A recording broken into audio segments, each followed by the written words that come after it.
So guys చాలామంది వచ్చేసరికి వీడికి ఏం లేదు, వీడు కంటెంట్ క్రియేషన్ చేస్తున్నాడు అనుకుంటున్నారు. సో రియాలిటీకి వస్తే మీకైతే చూపిస్తాను, ఒకటి చూడండి. సో గైస్ ఇదైతే నా వైట్ స్టూడియో అనమాట. సో ఇప్పుడు దీనిలో అయితే మీకు చూపిస్తాను. ఇదిగోండి, లాస్ట్ టైం అయితే వీడియో అయితే అప్లోడ్ చేశాను. 1 day 7 hours అయితే అవుతుంది వీడియో అప్లోడ్ చేసి. 8.1K అయితే వ్యూస్ పోయాయి, 7 subscribers. సో గైస్ చూస్తున్నారు కదా మంచి ఎలా ఉందో. ఇక్కడే ఇలా ఉందంటే ప్రజెంట్ అరకు సిచ్యువేషన్ చూసుకుంటే ఎలా ఉంటుందో. ఇలా పొద్దున పుట్ల వాకింగ్ చేస్తూ ఉంటే చాలా బాగుందన్నమాట. కాకపోతే పొద్దున 5 గంటలకు వచ్చి ఉంటే ఇంకా బాగుండేది. సో రేపటి నుంచి 5 గంటలకి అయితే వద్దాం మనము.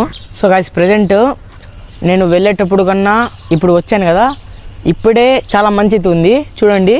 అసలు నేను వెళ్ళేటప్పుడు అయితే ఏం లేదు మంచి ఎక్కువగా. ప్రజెంట్ ఇప్పుడైతే చాలా మంచి అయితే వచ్చేసింది అనమాట.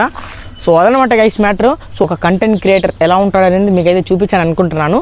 సో అదనమాట, ఇంకా చాలా ఉన్నాయి ఇలాంటి కంటెంట్ క్రియేషన్లు అనమాట. సో అదనమాట ఈ వీడియో మ్యాటర్.